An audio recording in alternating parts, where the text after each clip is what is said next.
seem to be.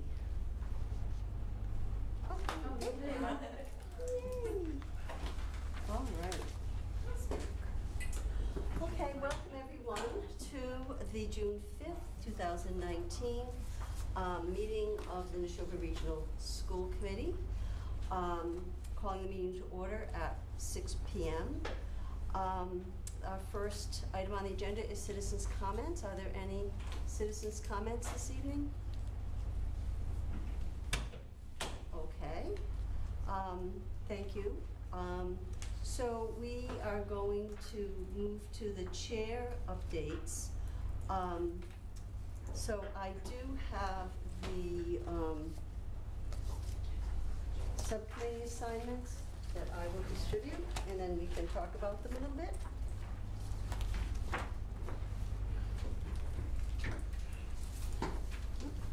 Is that two? I'm sorry, Steve. Here you go.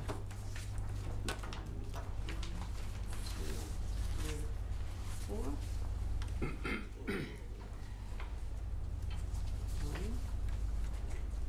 And then I'm going to pass out the Unit A and C negotiations proposed draft timeline, and we're going to talk about that committee as well. So let me just pass those out, and we'll start by looking at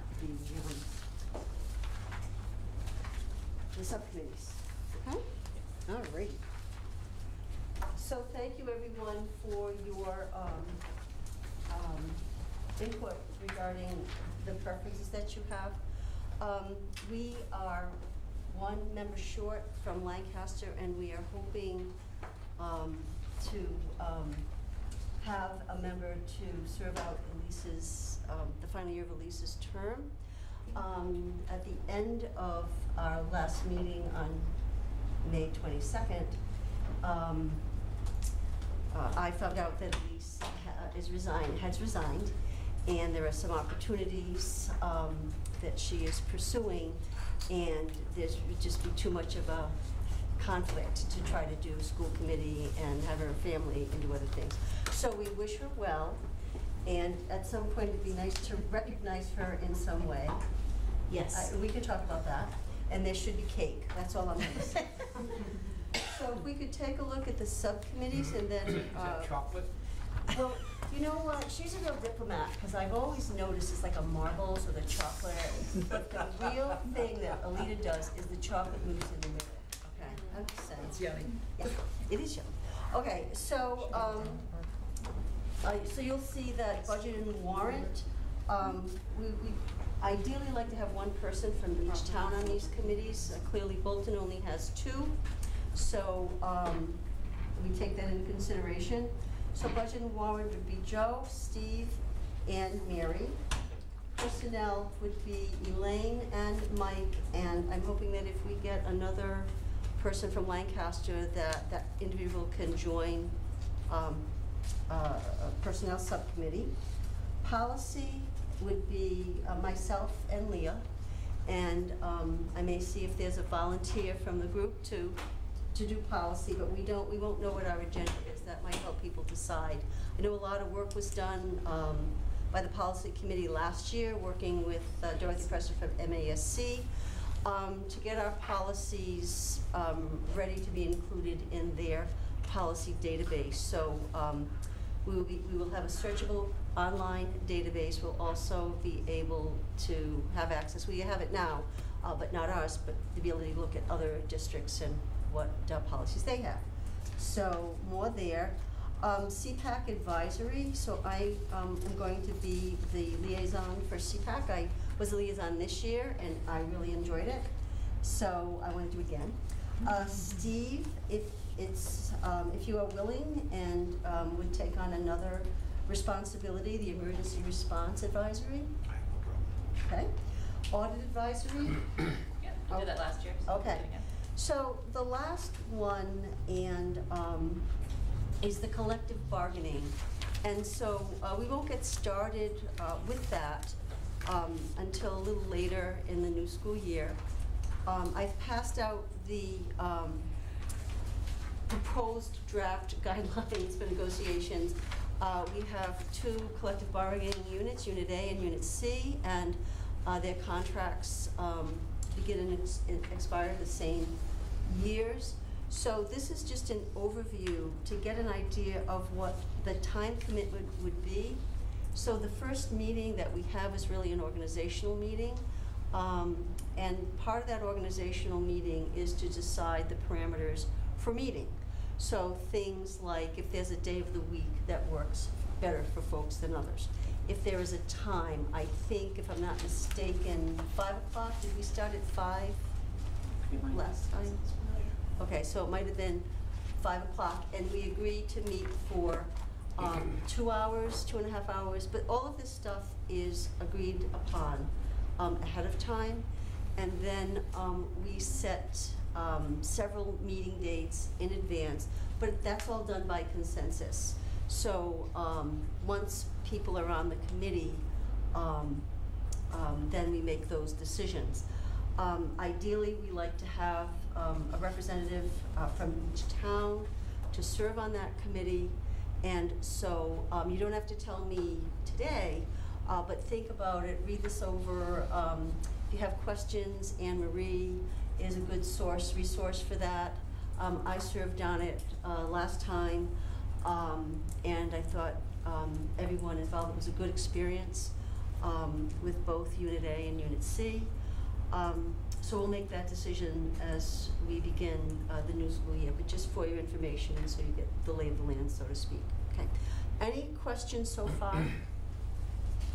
Anybody want to change anything that is proposed in terms of the makeup of the committees?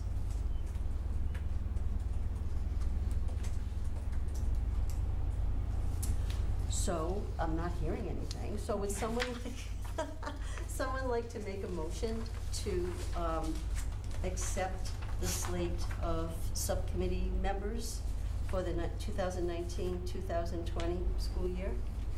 So moved. Second. Okay, all in favor?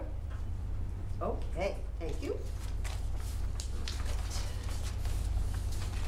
So, okay, negotiations. Oh, the other thing that I wanted to mention, our next meeting on June 19th is our school committee workshop. It's an organizational workshop where we will have Dorothy Presser to talk to us about roles and responsibilities, and also to answer some of the questions. I know especially the new members have a lot of questions, and some of our veteran members, as they have worked on the committee, have questions as well. So she will be a resource for us at that meeting, and that'll be the first hour of the meeting. You're going to have some homework that will be forthcoming in the next week or so.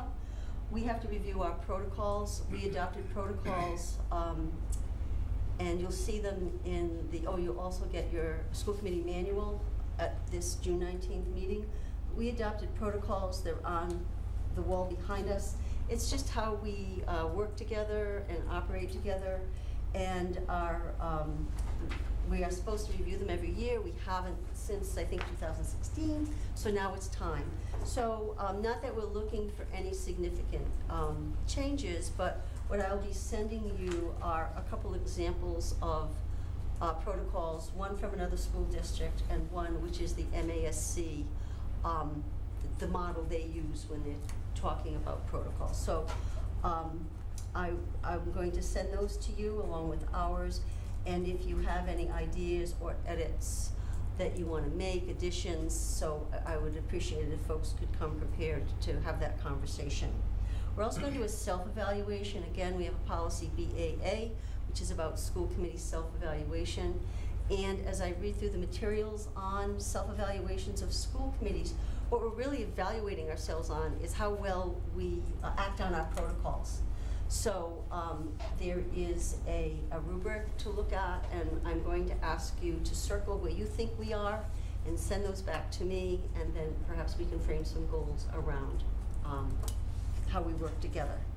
Again, think about questions for Dorothy. Ideally, if you could get those to me ahead of time so I could get those to her so she can think about them.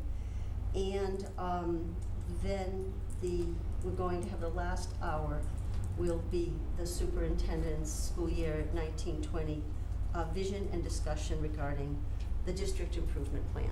So that's the 19th. Any questions about that?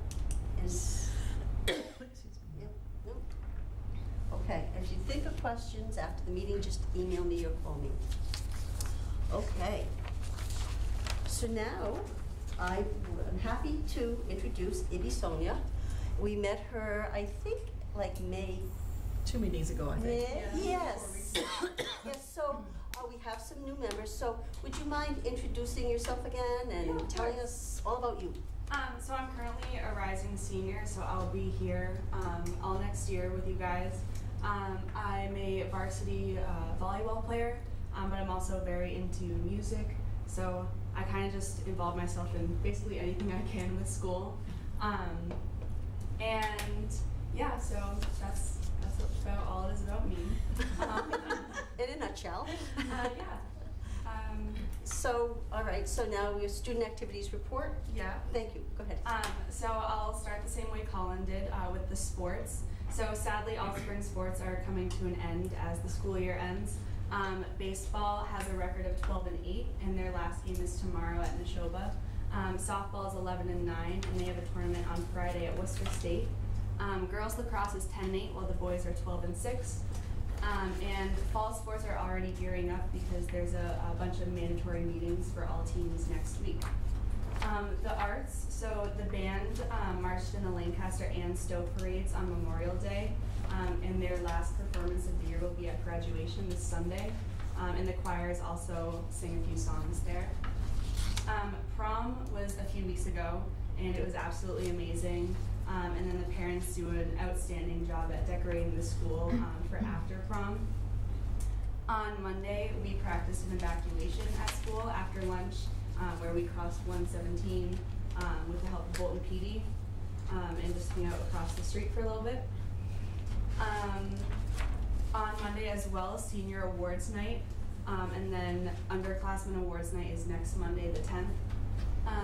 Relay for Life was held at Neshoba this past weekend. I couldn't be there, but my sister went, and I know they were exhausted, but they had so much fun. And then finally, the past few weeks, the high school has been making an effort to reduce plastic waste in the cafeteria. So they got rid of all the small Poland Springs water bottles, and so there's a bunch of like spouted coolers and paper cups that everyone has to use instead. So go us, I think that's pretty cool. That's it. Well, thank you, appreciate it. I just Go want to ahead. make a mention too, I think the evacuation drill that you mentioned, just for everybody that's out there that just needs to connect the dots. So this is still part of our ALICE training that's been ongoing throughout the course of the year. So this is an activity, and all of our schools are doing. I think Lancaster's the only one that's going to actually do theirs during the Halloween season, for obvious reasons, to be honest, because that makes the most amount of sense. You guys, though, did a fantastic job. You were, I think, over there and back inside of 20 minutes. Yeah. It was amazing. So special thanks. I know Casey Houle worked really, really hard on that. Tanya Rich did. Principal Dee Domenico, Lisa Kolbicki. I mean, you just did an amazing job. So hats off to everybody at the high school for doing such great work. Anyone have any questions or comments for Ibby? Ibby, thank you so much. Look forward to you. working with you. Thank you. Okay. Superintendent's report. Yeah, thank you. I'm just going to speak to one or two things, and then Todd will take the last item. The first one, I'm sure that many of you sitting around the table already are aware of this, but we just want to send our thoughts, our prayers out to Clinton tonight with the passing of one of their freshmen last night. Just got goosebumps even talking about it. You know, the passing of any child is always just such a profound loss to us. And so difficult, so much sadness. And of course, there's always an impact for us because we are the neighbors, and you know, some of our people were there when it happened, and so we were prepared. It's again one of those times that I'm so grateful that we've got strong relationships in this area. Certainly, Superintendent Meyer and I were texting each other last night back and forth. I made sure that we had whatever he needed, because of course you don't know what you need until you walk in that next day. They had plans in place and such last night, but we also made sure that Our nursing team was ready last night. Our guidance team was ready last night. Whatever they could have needed from us, we had at the ready this morning for them. So we continue to stand ready to provide whatever support we can and whatever help we can to that community. Changing topics, space redesign. I know that you were there, and Elaine, you were there as well. The high school was wrapping up its redesign project. We should have put pictures up there. Wasn't thinking of that. We should have done that. We took in a couple of things, and the final products were simply amazing. And I'll turn it over to both of you to speak for a comment or two. One of the things that I really appreciated was they had an idea about the staff room upstairs off the library, and I thought, can we do something with this? I don't know if we can or not, but very, very cool. The kids had done so much research, and they were so professional, so articulate, so prepared for these presentations. It was just amazing. So hats off to everyone that was involved in that project. I just thought it was amazing. So I don't know whether Elaine, you or Kathy have anything to add. Just that it was the focus of this design challenge. It was based on design thinking and something called the Innovator's Compass. And these are mindset, skills, dimensions of learning that you apply to, they're looking at a design problem, but the kids pointed out you can apply it to any problem. And the first step in the design process is empathy. So if you're designing something or solving a problem, the first order of business is to identify who it's going to impact and talk to them about the needs that they want to meet. There is an incredible partnership with a furniture company called AIS, which is based in Leominster, and they have been tremendously supportive in supporting this curriculum. The owner of the company and the vice president of the company were there. They have given the high school a lot of furniture for free, and it's all cool stuff. It's not like, ugh, we need to get rid of this stuff, let's take it to the high school. It's innovative, new stuff. And it was wonderful to see the kids present and to see their ideas, and I was really happy to be there. And Elaine was there as well. Yeah, it was a great experience. It was amazing the kids talked about their projects and the process they went through, and universally they basically said that they struggled at the beginning because they were kind of thrown into the deep end and they had this framework to follow, but they really had to do it themselves. And so they worked together and they worked their way through it, and at the end they all said it was so much more meaningful because they had worked through it themselves and they had a tangible outcome. And both the students and the teachers, when we talked to them afterwards, talked about kids who don't learn in a traditional environment well. They don't, kids who don't get the best experience when they sit at a desk and listen to a teacher lecture. This was very interactive, it was very hands-on, and it really targeted a segment of the population that sometimes in a traditional setting we have a harder time reaching. So it was just all around, it was amazing. I thought so too. So that was the space redesign project. School committee orientation. We want to thank our new members for coming and joining us the other day for as we work to acclimate you to the new role. The next step, of course, is I know a group of you will be taking and charting the course with MESC, so I know that's on the horizon as well. I also want to take this moment to say thank you to all of our members who've taken on the role of actively participating on our committee. It's a lot of work. It really is. It's a lot of time. It's a lot of commitment. It's a lot of work. It's a lot of thinking. It's a lot of juggling and toggling and balancing, and I'm just always so appreciative of our school committee. So thank you to every one of you that's sitting around the table tonight. I'm so respectful of what you bring to the table, so thank you. Graduation, right around the corner.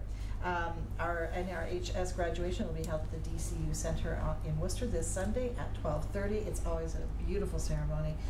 We wish our graduates the very best as they move from this part of their life journey on to the next. This is a tremendous class, this particular grade 12 class. They're scholars, they're artists, they're writers, they're entrepreneurs, they're athletes, they're programmers, innovators, creators, developers, writers, journalists, whatever. It's just amazing to watch the work that this group has done. It's going to really leave a hole in that high school. They've been very, very influential, and just a real asset at the high school. So we wish this year's grade 12 class all the very best as they move forward. And we'll turn to Dr. McGuire to talk to us about professional learning. So we've got our professional learning mapped out for next year. The Professional Development Committee's been really busy working on creating the theme for next year as well as the schedule for next year's professional development. So we are keeping in line with the theme of empowerment. If you'll remember, this year we were empowering learning and learning from our students, our faculty, our community members. Next year we're going to focus on empowering innovation.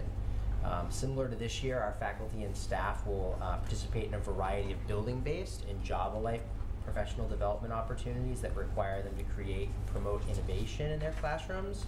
Workshops, job-alikes, book reads, digital learning opportunities will then culminate in a district professional development day like we had this year.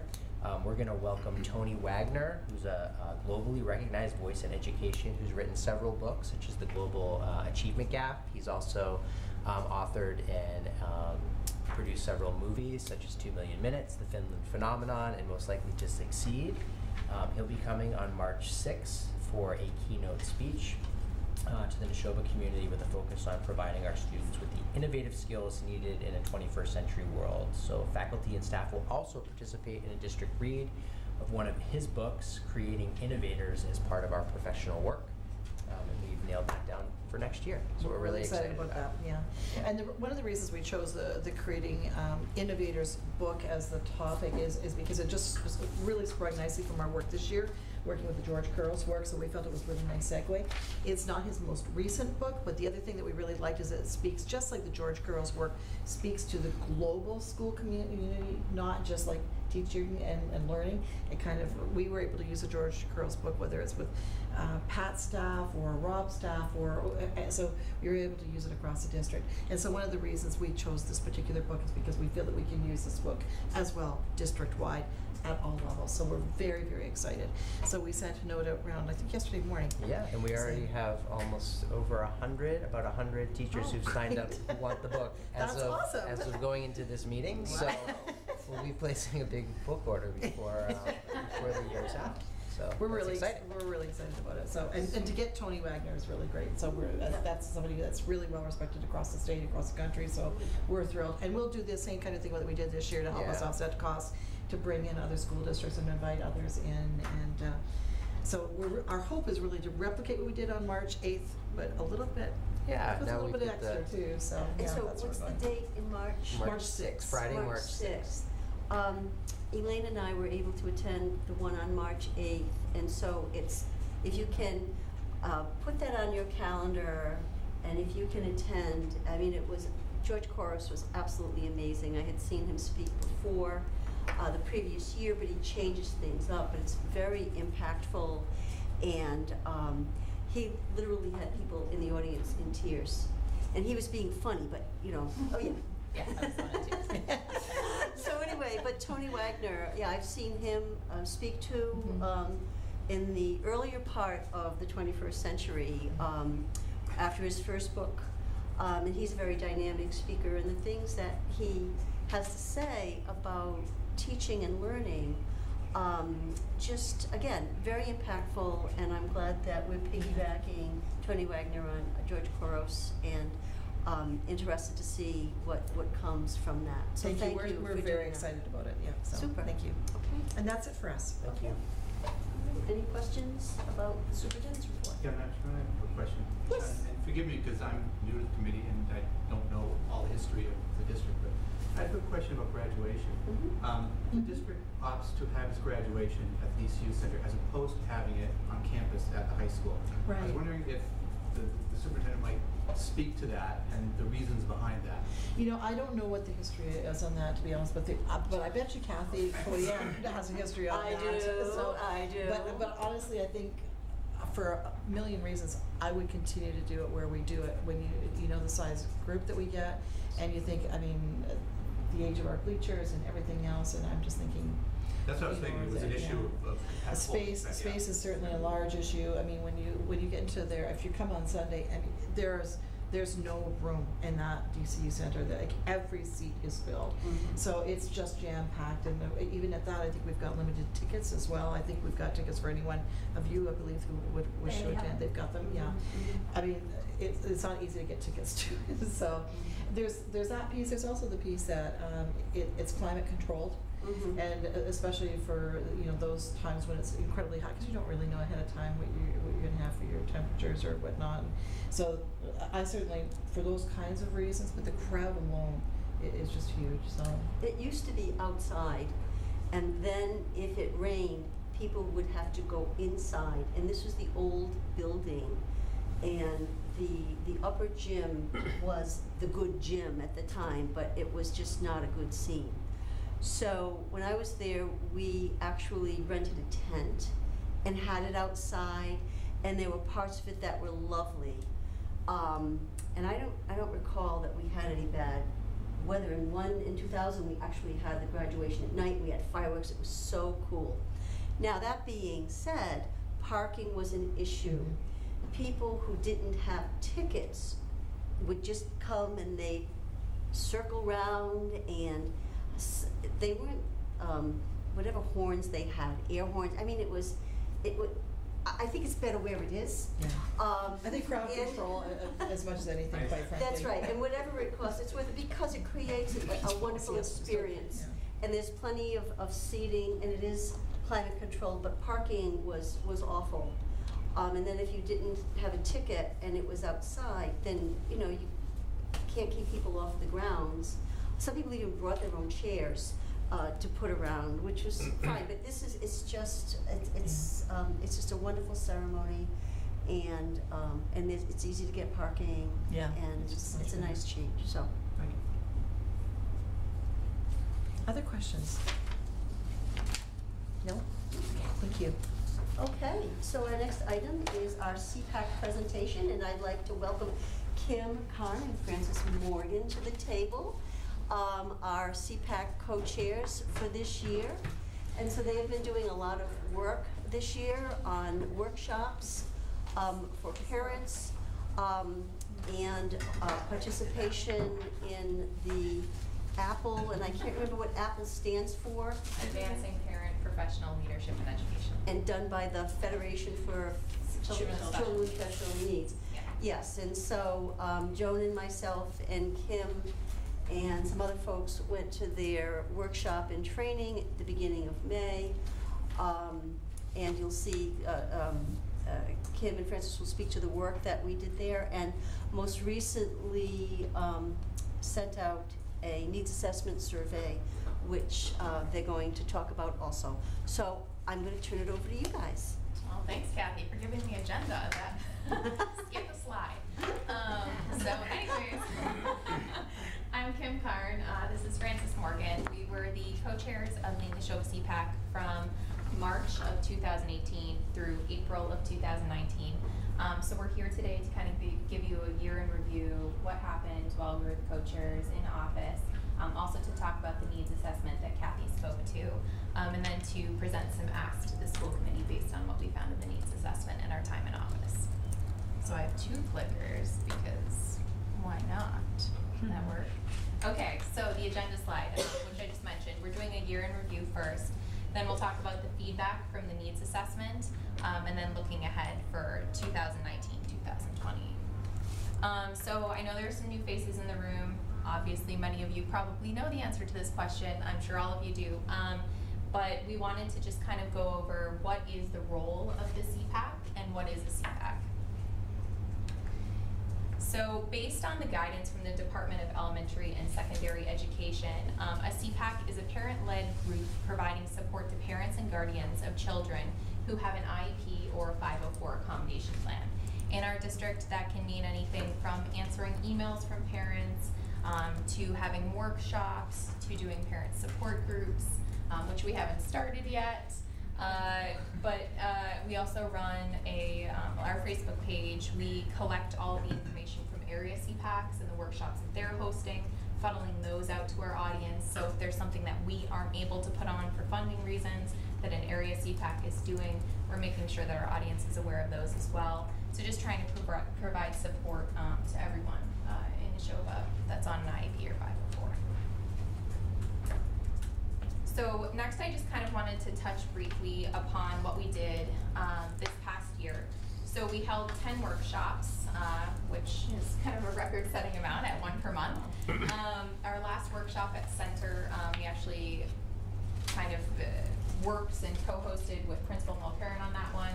And it had our highest attendance of the year. I counted 64 in the audience. Yeah. 42 sign in, but 64 total present. We have issues with our sign-in sheets. So that was great, and definitely want to send, kudos to Principal McCarran for sending out the information on that one and really engaging with the community at Center. We had a lot of Stowe parents present for that. We held scheduled open meetings. We had 3 meetings this year. Our 4th meeting will be held in June. We designed and conducted a needs assessment, which is the first ever needs assessment that the Neshoba CPAC has put out. We'll be speaking to the results of that later. In your packets that Kathy handed out is a trifold pamphlet, so the one that's kind of folded over. So we designed and printed various marketing materials for our offerings. This one actually includes the list of the business meetings and the workshops that we had throughout the course of the year, tells a little bit about who we are, and it was included from October onward in all of the annual IEP meetings. So Joan worked with us to make sure that any annual IEP meeting, a parent was provided with this pamphlet. So that was a big win for us. We started a special education movie vault where we're basically collecting the movies that we have rights to and sharing them with area CPACs, and in return we can get their movies as well. We held various fundraisers to benefit the Friends of the Neshoba CPAC nonprofit. In total, I think it was $450. Yeah. Almost, that we were able to raise through different fundraisers, so that was great. And as Kathy mentioned, we attended the Apple training that's hosted by the Federation for Children with Special Needs. Again, Apple is Advancing Parent Professional Leadership in Education. That's what it stands for. So the Federation for Children with Special Needs puts this workshop on once per year, and they select different CPACs to be able to participate. So there are 5 selected in total. We were one of those CPACs selected this year. And the goal is to work on collaboration between the administration and the CPAC. And the total goal of the workshop is to produce a vision statement and an action plan that will be executed by the CPAC over the next 3 years. And so it breaks down, our vision through 2021, as well as a 1-year action plan that we hope to have completed by the end of next year. At which point the Federation for Children with Special Needs will actually follow up with us and say, where are you on the goals to your action plan? What can we do to assist you? So it's nice because it's a helpful process between the two.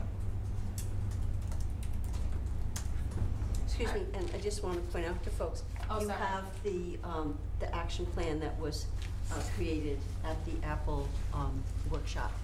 So you can see the Yeah, it's pretty specifics in-depth, of so I didn't put it into the presentation, but we're happy to answer any questions about it as well. But it was a 2-day workshop, and this was just a few hours of the workshop day, but a lot of good work and a lot of great ideas. We have a good roadmap moving forward.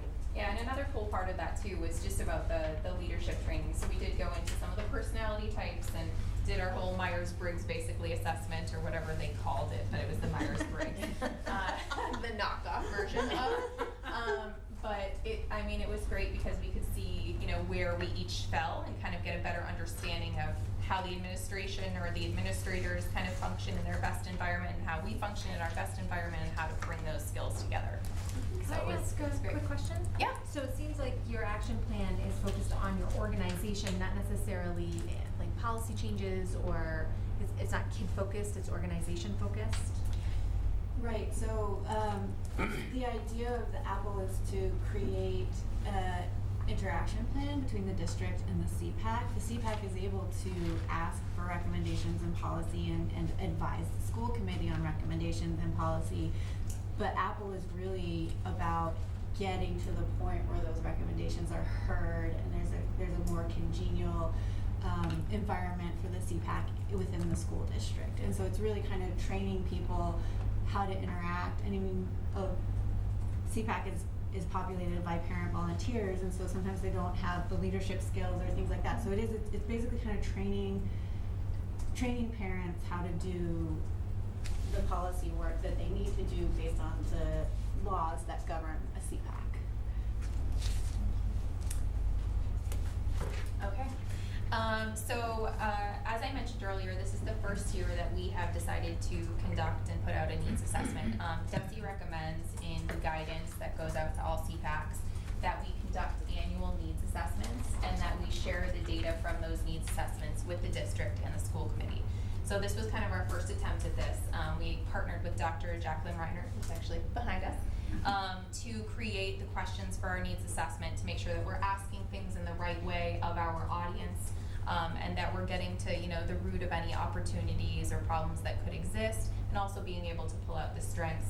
We also wanted to make sure we're, phrasing open response questions correctly in a way that we're avoiding PII. So anyways, we worked with her on producing this. It was a process, I'll say. I think everyone involved knows that it was a process, right? But we did all collaborate and work together on getting it out on May 7th, I believe, 7th or 8th, somewhere in that time frame. And it was open for 2 weeks. And so I did want to say as well a thank you to Cindy Larson. So Cindy Larson had to do like 2-day turnaround times on our technology in terms of when things came in and when we needed the data by to be able to present to you all tonight. Just a random thank you. But anyways, I wanted to step into kind of what we found out from the feedback from the survey. But before I do that, because I forgot what was next to my slides, to talk a little bit about our district. Just so everybody knows, there's 3,000, as of April of 2019, there were 3,291 students enrolled in the district. Those with IEPs were 598, which is approximately 18% of the population. And those on 504s is 222, which is 7% of the population. So we're surveying 25% of the parents of our student population in this survey. Those with IEPs and 504s do make up 25% of our student population. We received 93 responses, which was an 11.3% response rate, which was good for our first survey. Like, not what we were hoping for. We were hoping for the 20, but 11.3 was a good start. Statistically valid. Yes, statistically valid. So a little bit about the demographics. You have these tables in front of you. I know this is not the best slide, and they look really tiny. So please feel free to reference the tables in your handout. But to talk a little bit about the survey demographics, the first table all the way on the left is the 3 different towns. So as you can see, we got respondents pretty equivalently across the 3 towns, the average of 30 per town. In terms of the second slide, or the second chart, it shows that most of the respondents had children in schools in Bolton. Reason, of course, is the high school kids are also in that Bolton column. So we have elementary, middle, high school in there. So they're obviously skewed towards Bolton. And then the third one was about the actual demographics in terms of age. Most of the respondents had elementary school age children. That being said, we did get a good age representation, so we have a diverse demographic of all age ranges in the district. Can I ask you a quick question? I don't know Yep. if the survey covers this one, but it Sure. does. Do we find that the vast majority of IEPs and 504s exist under 9th grade? Or No. I'd have to. I would yeah. say they go from pre-K to 22. Yeah. It's Evenly? pretty diverse. Okay. Do you have kids who are testing in high school for the first time? So as initial evaluations, At a yes. significant number? Yes, this year, yes. You're welcome. Thank you, Joan. No problem. So to talk a little bit more about the demographics as well. So again, please feel free to reference your handout. Sorry. So the top left graph is about in-district versus out-of-district placements. So most of the surveys were completed by parents of children that reside in the district. 6 were out of district. We have an opportunity for how we do our survey next year that I find in the fact that we didn't include any out-of-district parents of out-of-district students privately placed in this survey. So we didn't reach out to any of those parents. Reason being is we were using an internal DL and we didn't have on that DL the out-of-district privately placed students. So in the future, we should do a better job as a CPAC of reaching out to those parents because they are part of our audience as well. But that's currently what this survey recognizes.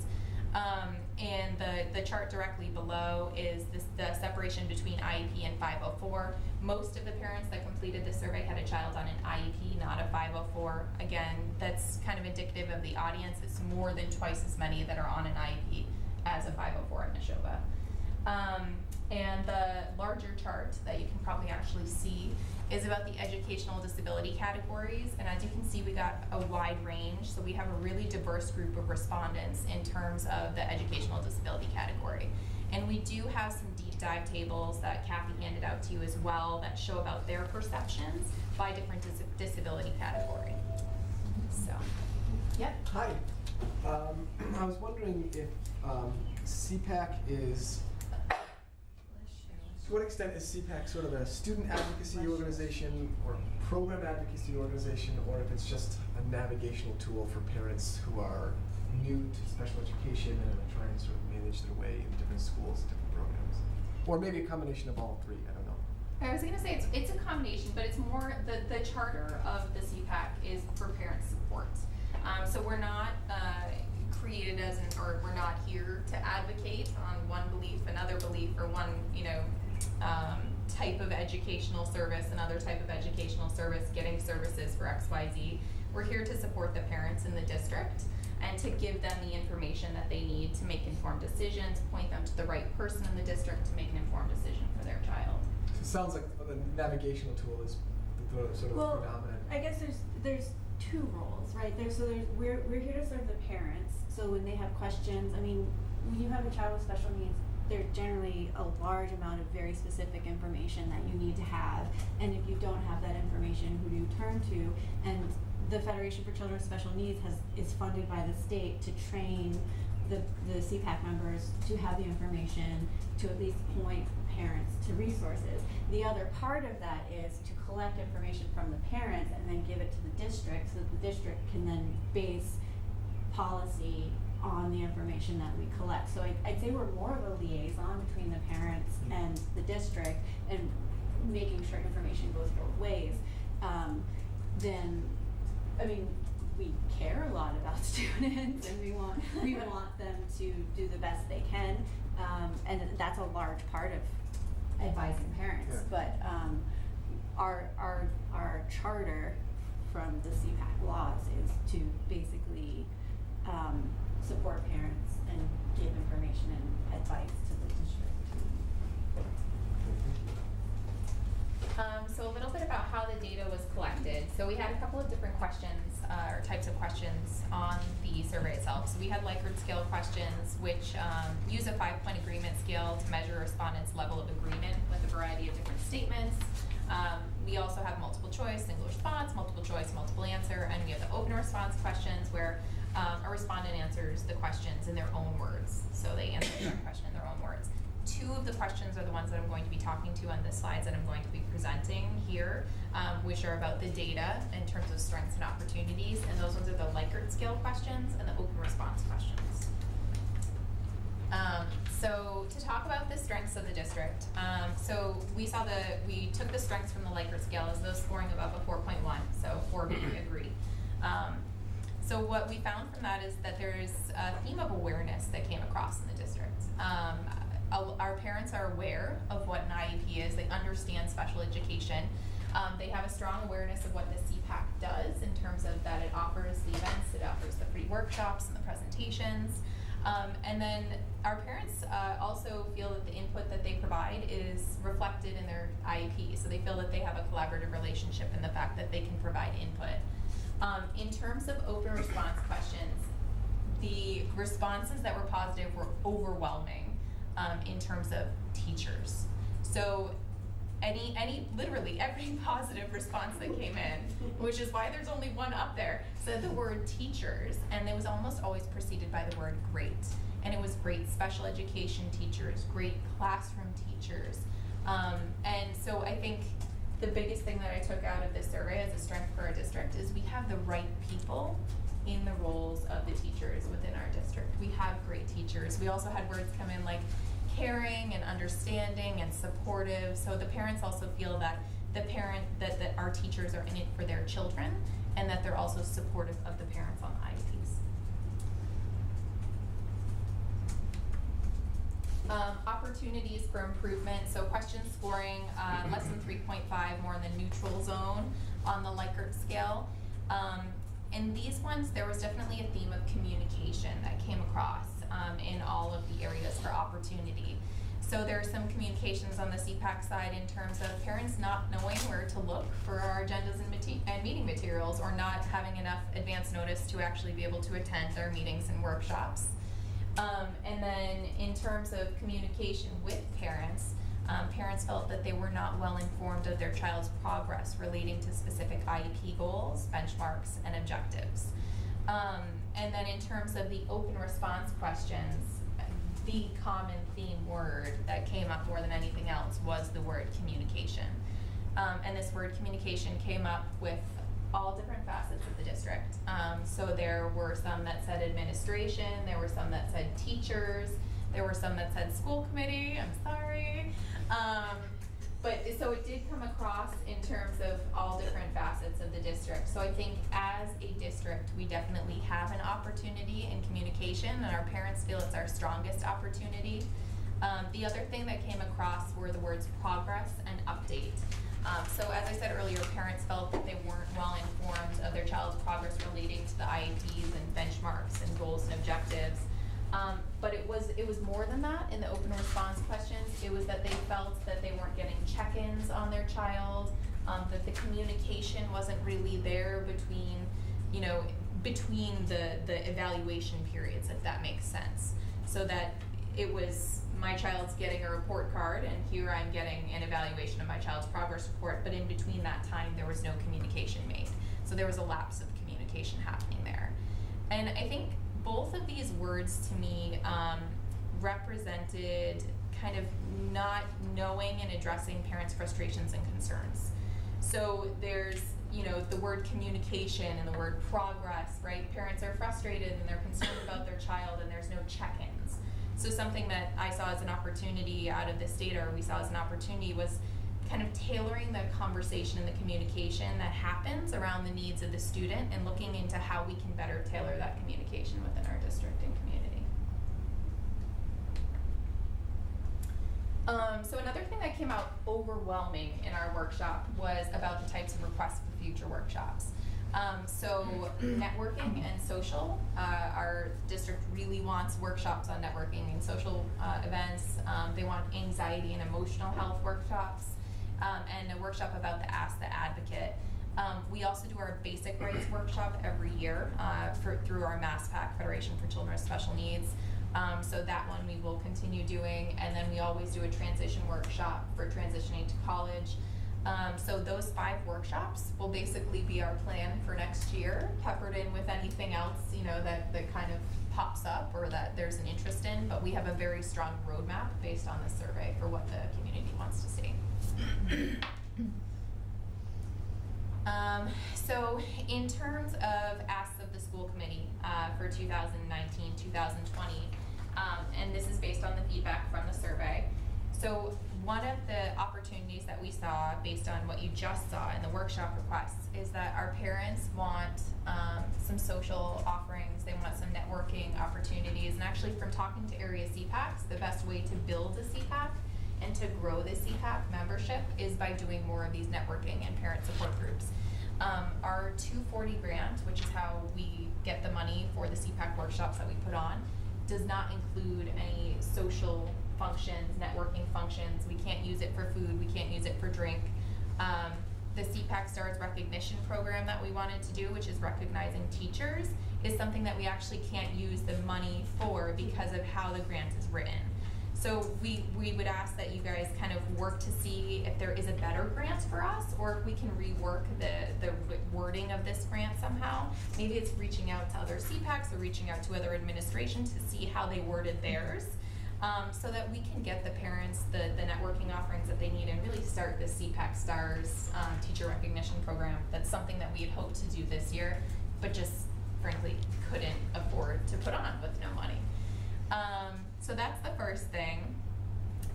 And then we also want to find, or we want to ask you guys to explore how to best address some of those parent frustrations and concerns. So again, we had the concerns of communication, we had the concerns of progress reports. We would ask that you guys speak with administration, maybe speak with some parents, get some like feedback in terms of verbatim feedback, to discover what is that's causing these frustrations, and to try to put some processes in place that might alleviate them. So having standard communication processes between the administration and the parents, or between the teachers and the parents, I think would be, a great thing. This whole process as a parent of a child on an IEP, it's a crazy process, right? Like, even just getting your IEP, it's a massive document. It's very confusing, even if you know all of the laws and you know everything about it. So knowing as a parent, oh, this is who I go to with this question, or this is how I would address this concern, so that you're not in kind of a nebulous space, would be huge. And I think that's what a lot of the feedback came back with, was just that feeling of frustration of not knowing what to do and not having your concerns answered. And by having processes and documentation in this district, I really feel that we could alleviate some of those concerns. And that kind of tags on to the last one, which is partnering with administration to create that standardized communication. One of the opportunities that we saw this year was that every school within the district had a different model of communication that they were using, from their principal to their parents. So for us as an organization, trying to tag on to those and put our word out, and even just talk about upcoming workshops, right? Every school has their own kind of feel and their own way of doing things, which does make the school unique, but at the same time, it's tough for a parent, because say you're going from Florence Sawyer up to the high school, those are very different communication styles. Or if your child's at Center and then they go into the Risers program in Bolton, right? You're getting a very different communication style there. And you may be used to getting more regular communication, and now you're getting less, and that leads to frustration and not understanding where your child is. And I think if we kind of simplify our communication structure, or create a standardized communication structure, a lot of these parent frustrations and concerns will just kind of be washed away, right? And I think we'll see them rise year over year. So if we communicate with our parents, and maybe if we do some training in terms of administration with parent outreach, or school committee with parent outreach, so that we can understand the best way to reach our community and really grow that as a strength within the district, I think that will help address some of these goals as well.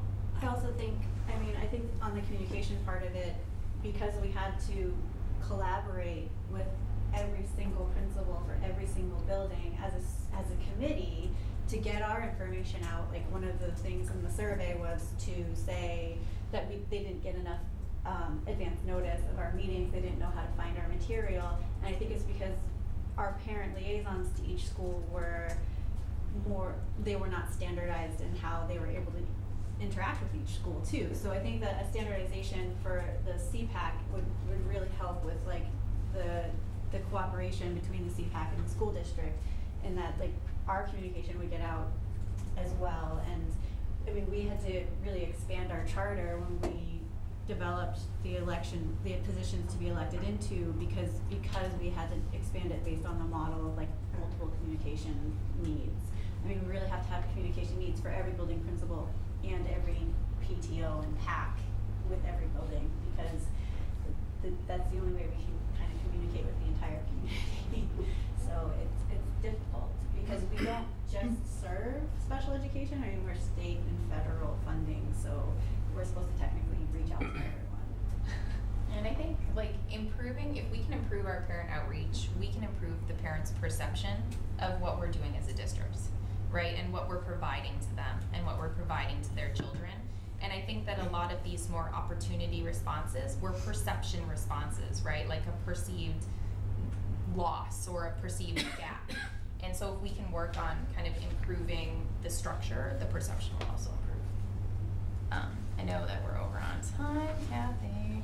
So looking ahead, so I wanted to kind of jump into here what it is that a CPAC does, just so that everybody understands, which we already touched on based on Mike's question. But we receive our statutory authority from Chapter 71B, Section 3 of the Massachusetts General Laws.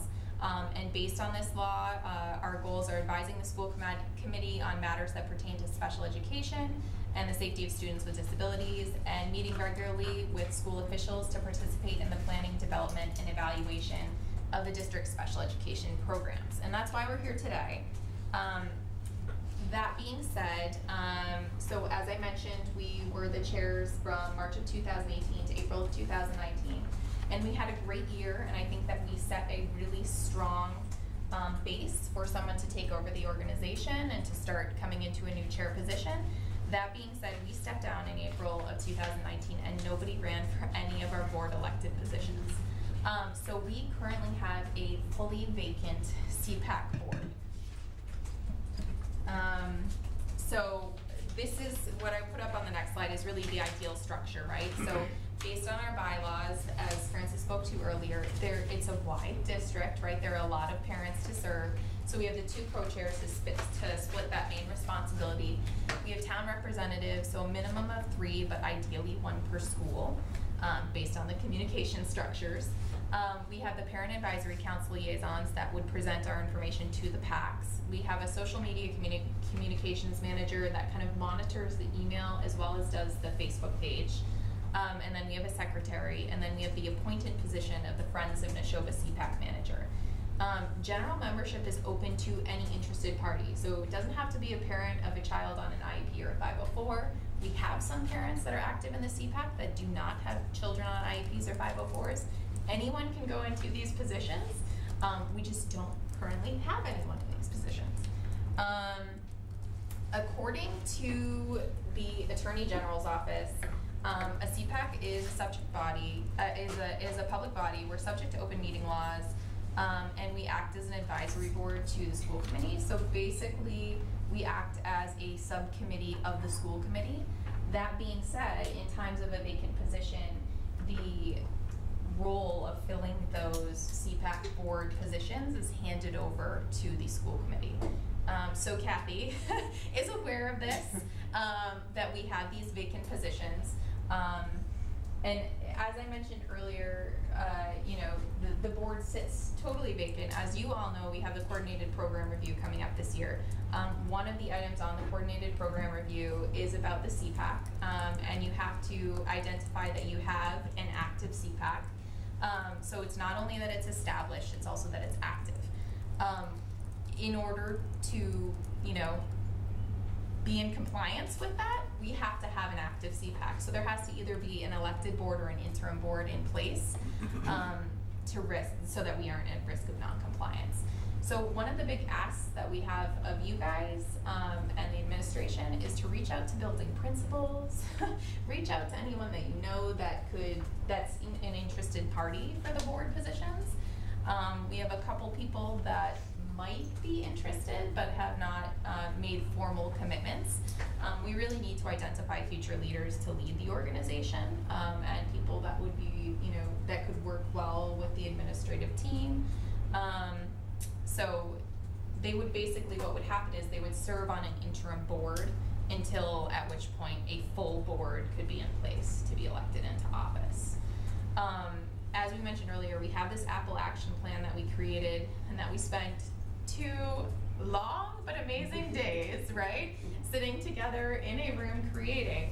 That'll serve as a good roadmap for anyone that does come into the office in terms of what our goals are, what our vision is, and some action items that they need to do to be able to move forward.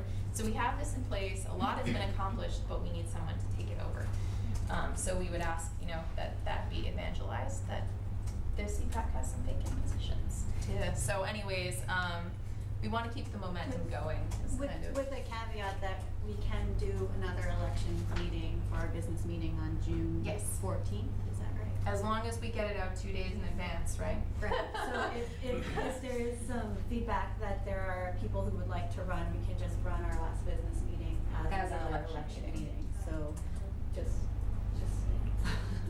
Can you guys put it on your agenda, hoping it happens, and then I mean, we could.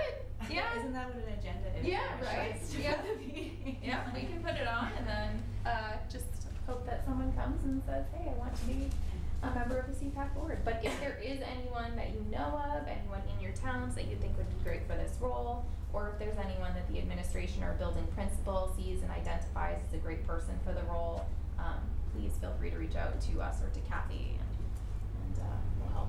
So this is just I know this is the Q&A slide, and Kathy's gonna think I'm crazy for calling this out. This is actually something that Francis's husband created, but it's just a little word cloud of all of the words that came in the comments in the survey.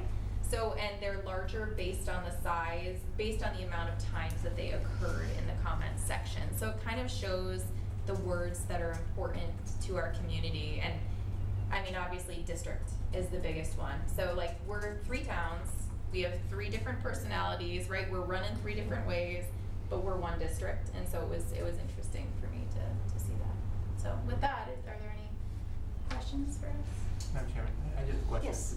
Basically for you and the superintendent. Okay. What type of sanctions, if any, does the district face for non-compliance with regards to maintaining a CPAC board, if any? Well, oh, sorry. All right, no, what I was gonna say, based on experience in another district, that it was the only thing they were cited for, that they did not have an active CPAC because for whatever reason, no one came forward despite various attempts. And then the director of special education was able to have someone who served as a coordinator. There's no sanction.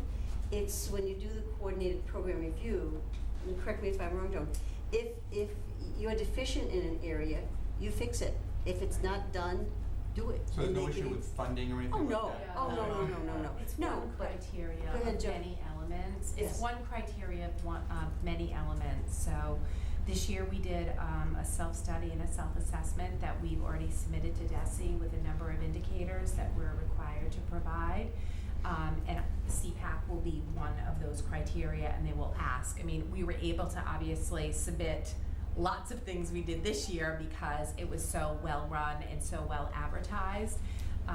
But certainly we are hoping that, we can have someone come forward to step into that leadership position because I think we've learned some things from this year that I think will really help us going forward in terms of when to do meetings, what types of meetings, how to partner with schools. I think the anxiety presentation came out of like a school council initiative at a school at Center. And so that gave us an opportunity to work with Ross. And I think that we need to do some cross-referencing with our school councils and our PTAs across the district because I think all parents could benefit from the anxiety and the social emotional presentation. And we had a large amount of people come. We have also learned that winter months at night when it's really dark, it's Kim Francis and I and Kathy in attendance at events. So I think that the other thing that we've learned is that we might want to think about doing some videoing of our presenters if they'll allow it and it's not copyright, so that we could actually measure the number of hits and have people have the opportunity to watch things online that we can advertise as well.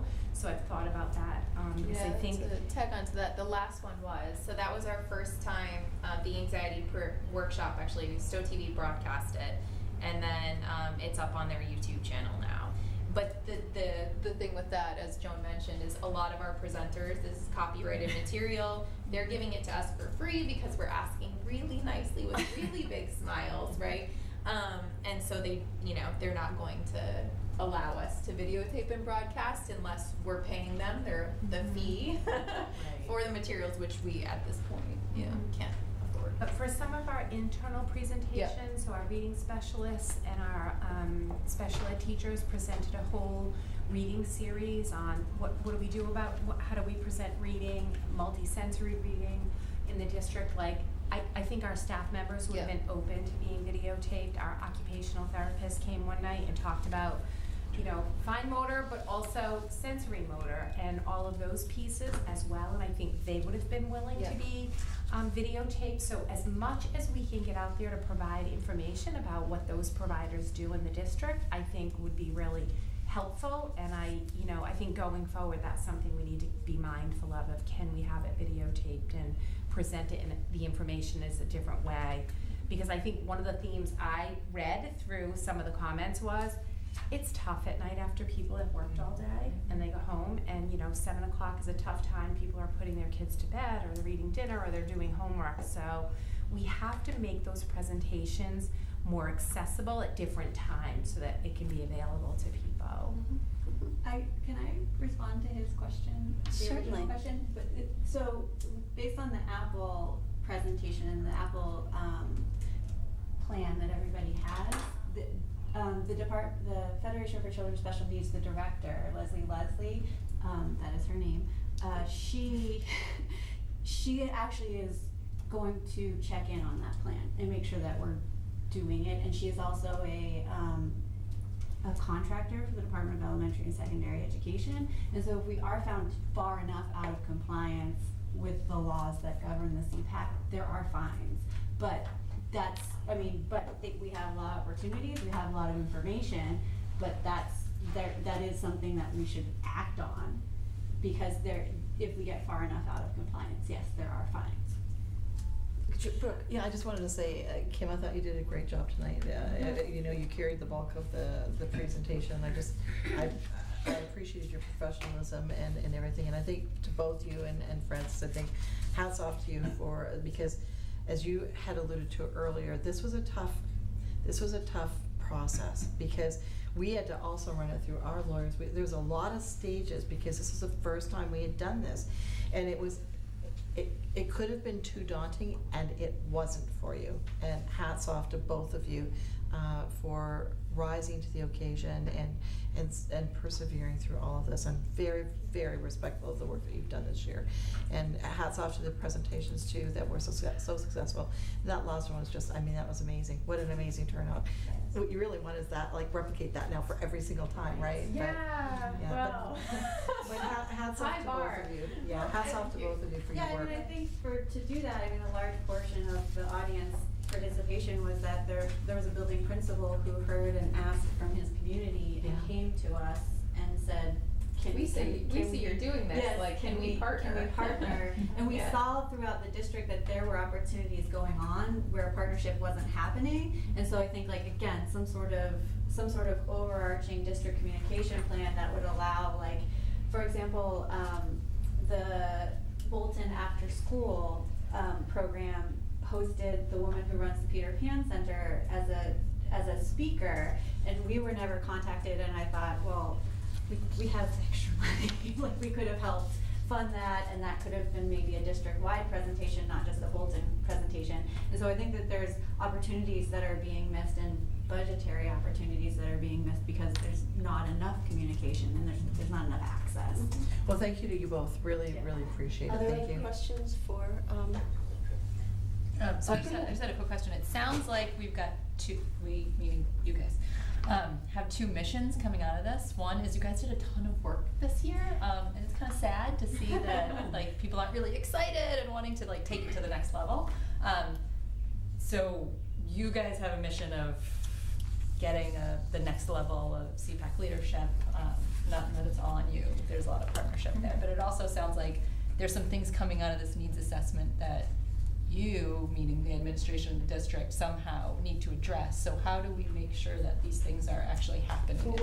I wanted to ask Joan, and I do want to thank Joan for all her work in collaborating with the CPAC and the work that she did on the survey. This survey. And yourself too, Kathy. Thank you to you too.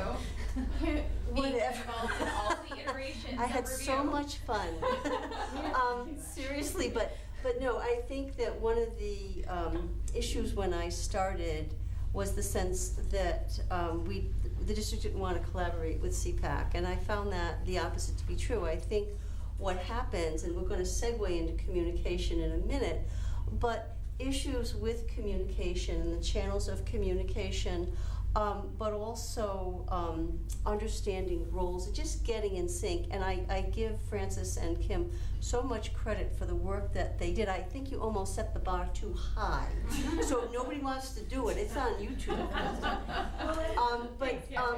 But I want to, I have a chance to, and you haven't seen the raw data, overwhelmingly very positive, and that's great to know what we're doing well, but of interest also are the areas that we need to improve or pay attention to.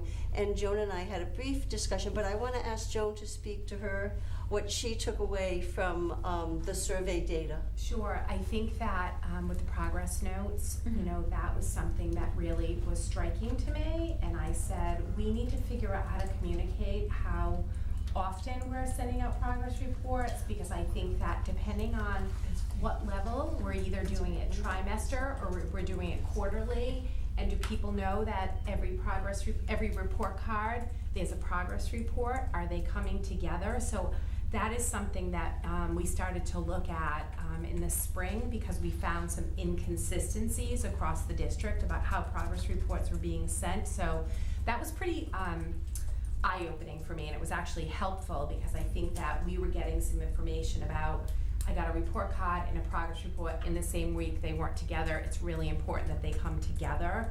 And I think that, why did my child at the high school get a progress report in my element, you know, depending on if you're in a quarter or a trimester schedule. So I think that we could do some better communication about when progress reports are coming based on grade level, or, you know, elementary, middle, or high school, or preschool. Preschool only gets progress reports twice a year. So we're in different channels. So if you have kids across the district at different ages, sometimes you think you've missed a progress report. So I think that one of my goals next year will be to work on some of the updating of the website and really making those announcements so that we're clear about when progress reports are coming out, when to be looking for them by grade level, and we can do some more of that email communication to parents, because I think there is some confusion because of the different levels that we have. So I think that that was helpful. In terms of the communication piece, you and I have talked about this a ton, and I know it's on the agenda tonight. So I think that that chain of command piece of who to call when I have a concern or a question. And so I have spent a lot of time talking to Brooke about that this year. And with specialized services, you really do not need to know specifically, I have a specific concern, who's my contact person? And if that's not working, who do I go to next? So I know we've spent some time discussing that as well. So I'm assuming that's why that's on an agenda item there. So I'm hoping that we'll beef that piece up as well. So that was super helpful feedback. I think that we do a really great job in this district, but there's always room for us to improve and get better at what we do. So I can't thank you both enough, because I was like, oh my God, these 10 presentations, and they had flyers and they had things ready at the beginning of the year. We were able to interact with parents and share information with them right at the beginning of the year. Here are the 10, book them in your calendars, or if there's one or two that you really want to come to, book them in. So I think that that was tremendously planned this year, and I know how much work it was. Kim was sending me things at 11 o'clock at night. Can you send this by email? Tell the parents tomorrow morning. And we did it. In my office, I can't thank my office enough, because I feel like they were really collaborative in the process of, you know, making copies and communicating Yeah, if you're giving to our anyone parents. cake, it should be Kathy Turner. Kathy Oh my gosh, Turner, Kathy. absolutely. She's a rock star. Woman's amazing. Yes, Mary?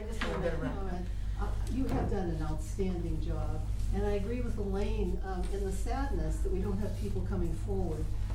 I think about the fact that when we're a regional district, everything in terms of communication can be a challenge. Mm-hmm. And so while you might be able to do it, I don't even know what town you're from. Stowe and Bolton. Oh, good. All right, so at least we have two. But what usually works in having people in passing on leadership is going to some of the people who might be very quiet at a meeting, but they're there.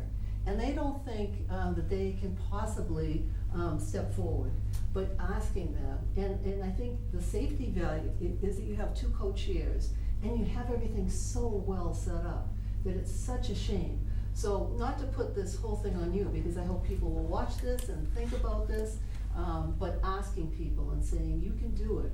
Also, some of the people, you must know some people who really have a lot of complaints about things.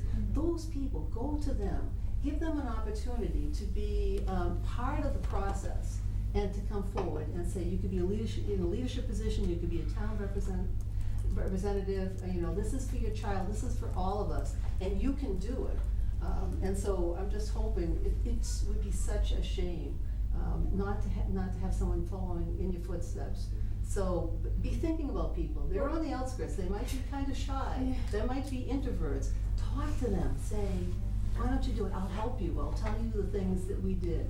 Thank you. And so, you made a comment that you were worried about going over time. Yeah. And no, I think that this was time. I think about, you can spend time or you can invest time. Right. And you folks have invested so much of your time and commitment to CPAC.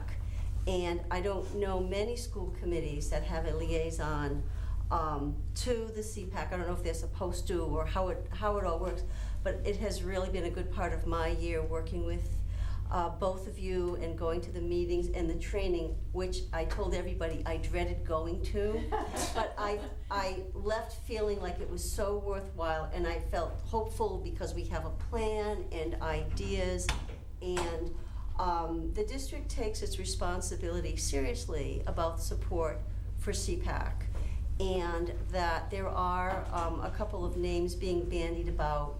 We might not have the full slate of board, but we might have co-chairs and the social media person, but it's a start. But you folks have created such a terrific foundation for us to build on, and having this baseline data to start with is invaluable as we move forward.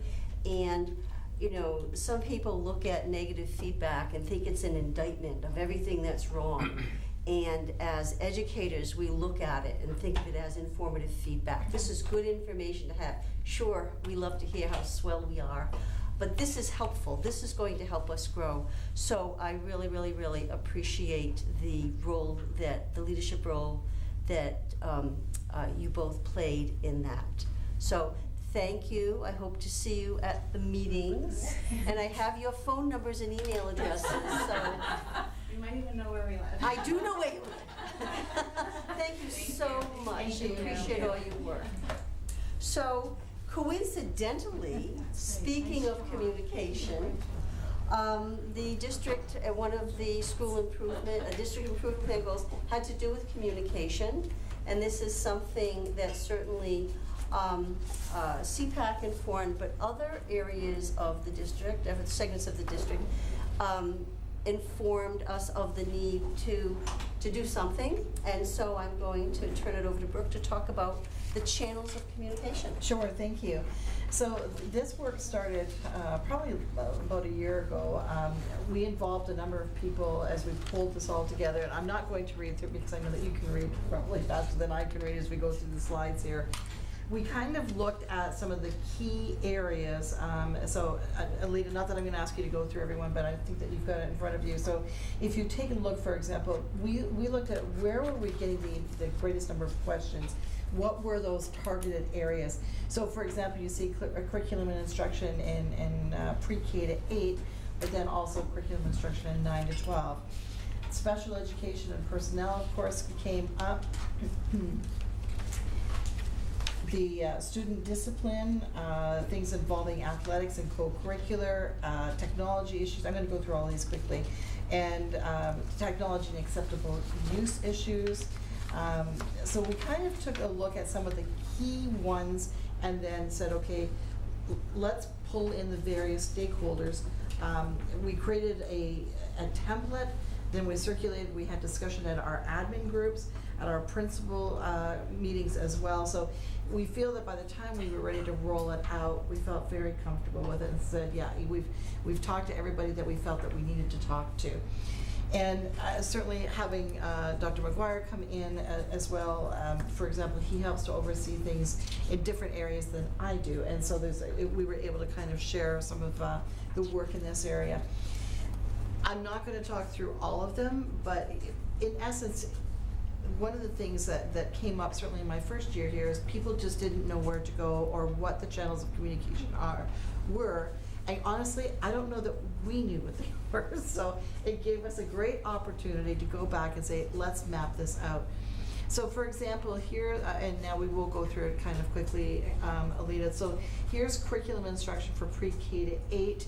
If you look at the next slide, the 9 to 12, you can see, for example, there's your high school component in there with the guidance department or SPED, moving to the department head, so your high school's a little bit more complex than your pre-K to 8. Going on, here's special education and or pupil personnel services for pre-K to 12. The channel of communication for pre-K to 8 should be followed as you see below, but then the channel of communication for grade 9 to 12 is marginally different. And again, this is just because there are obviously differences in the grade groupings, right? So where does CPAC fall in there? CPAC, I don't think that we put CPAC in there as a specific group, because I don't think that that's necessarily, again, when we take a look and say, what is the role that CPAC plays, we see that as a parent support group and the work that they do. So I don't think that we see that in here. Do you see that as being something? I don't know that we would have seen that as being in a channel of communication. I think we see them as a tangent to the work. I think one of the issues that came up as we were talking, especially early on, and maybe this will alleviate that concern, is that parents would contact CPAC, the chairs, because they didn't know who where else to go. to Yeah. do. So I think from a CPAC, if they had a communication button or something, I think, not that it's a part of that, but they need to know where to send people. Right, when there are and so, and I think questions. that's why I think CPAC would look at this and say, oh, now I know, have you reached out to them? Oh, no, have you reached out to them? That's why I see it. Right, I guess I was thinking of it as if it's a user's resource, and it would just be another way to increase awareness about options that they might have. Or maybe it's a PD thing where like the people in the boxes, especially those people in the first boxes, need to understand, hey, you might get a question, somebody's gonna contact the wrong person even, because they might not understand what type of question it really is, and those people then need to know where to direct. And I would think in terms of special education, the CPAC might be a resource, like you might need parent support, that parent might need support in some way. So one of the things, I'm jumping ahead. Yep, please do. But just in terms of, this is new, it's innovative, I'm gonna disclose something under the premise of forgiveness is sometimes easier to get than permission, is that I sort of had a preview of this, and I was at a meeting talking about communication, and I showed this, and people started looking at it, and then somebody wanted to take it into another room and show people, because the communication problems exist, I think, in other districts, and I made them give it back to me, and it wasn't a copy machine, so I don't know. Couple of things, but one of the primary thing is, this is new, we're doing it, and I'm big on how are we going to evaluate its effectiveness. So this is great. I'm wondering if there's a way that we will know whatever glitches or bugs there are in the system, and if CPAC is still getting questions and people aren't, so you know what I'm getting at? So this is groundbreaking, believe me, but I'm wondering how we know it's being effective. How are we going to evaluate that? And you don't have to tell me today. You can tell me later. But that's my. I was actually wondering if you might even have an idea. Not yet. Oh. But I will. I know I will. Can I- Steve. Yeah, I'm sorry, Steve. Okay, all of these that I've looked through basically remind me a lot of a chain of command. And an organization like CPAC has to know what the chain of command is, be able to communicate what the chain of command is to their constituents, Right. and basically be able to plug in at various places along the chain of command to get their word out, whether it's the building principal or, I mean, one of the things that they said that disturbed me was that one school had a program and no one else knew about it. And I think that goes back to you in that a program like that should be publicized across the district. Whatever that program was, I remember it was. Is that what you were saying, Kim? Yeah, so they had Donna Todd come, she runs the Peter Pan Center, which is like it's a social play group and with a curriculum for children who have social, emotional, and sometimes autism spectrum disorders. And she came to speak about behavior to the extended day program in Bolton. And so really only the Bolton community was aware of it. And it was right around the time when the principal in Stowe had reached out to Kim to collaborate for the anxiety workshop. And I just saw it as a Bolton parent, and I thought, if only we had the ability to reach out to everyone and say, hey, there's funding, we could have more people involved. Okay, excuse me, I'm sorry to be the adult, but this is our business meeting, and we're not supposed to be having I'm sorry, I'm conversation. just trying No, to- and I'm gonna sleep with the switch here, because I'm liking what you're saying, but I just have to bring us back. Okay. I'm sorry, Francis, thank you. Okay, go. So what I was saying is there have to be modules or at least locations where things can be plugged in so that information that is applicable, let's say, to all of the elementary schools or all of the after-school programs or all of the, and through your staff meetings, this kind of information should flow, that all of this stuff is available, okay? And then I guess it would be up to the individual principals whether they want to offer it to their own people. But from my point of view, my question is, why not? I don't Okay. think that there's any reason why not. Yeah, that comes to so mind. what I'm saying is, that's our internal communication within the schools, and that's your responsibility. And I'm just saying that this is all well and good. This is the chain of command. You start here and you go there and you go there and you go there, which is something we've kind of been talking about for a couple of years Right. already. And but the issue becomes, well, there have to be places within those chains where outside information can flow in and where the information can flow across the same levels or the same, in other words, all the principals or something like that, have access to that kind of information, whether it's through your staff meetings or whether it's through some kind of electronic communication to a distribution list. We do though. I want to be I'm really sure clear. you We do. do, yeah. I'm sure you do, but somehow that issue or the particular program that they talked about didn't get out. And I don't know why. I don't have an answer to why. But my only question would be, shouldn't happen again. See, I hear you, but I can absolutely understand why what happened. Like, I mean, from this chair, I can see why it happened. Yeah, you can see things that we can't see. Yeah, so I understand it. But the point is not lost on me, that I think Francis makes a good point in terms of it was a valuable opportunity that we probably could have expanded upon. So that point is not lost on me at all. Mike? I think, if I'm understanding Steve correctly, that there's probably some overlap between my question and your question, I think. So first thing is, who are the primary consumers of the document? Are the primary consumers the administration that can go back to the classroom teacher and sort of redirect them in terms of what a process is required in order to get from point A to point B? Is it for the classroom teacher to know antecedently who they should go to, or is it for the community? I think, honestly, I think the latter was really where our headspace was at when we took a look at this, because that was really, I think, what was driving the driving rationale for even creating this, is that parents didn't know who to go to. And so that's why we thought, okay, well, what does that channel of communication look like? I don't think we ever thought from a singular lens of this is for teachers or that this is for principals or whatever. I think it was really the impetus was really the community. Yeah, so then my second question is that is this pathway circumstantial? In other words, I'm sure there have to be circumstances where a parent would go directly to a guidance counselor with a particular issue. I mean, I know that there are circumstances, or directly to a building principal.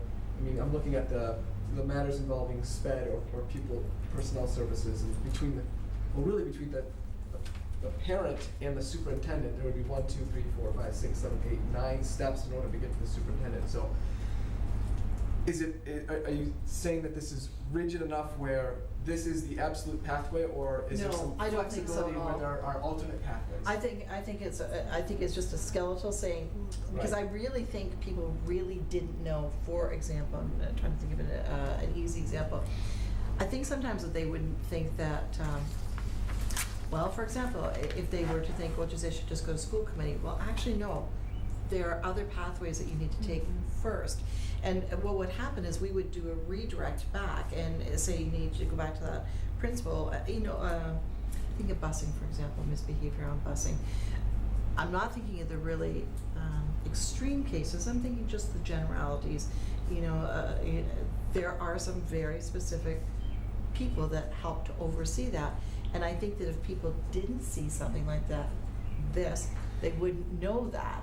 Like what role does Michelle Cody play in this? What role do the principals?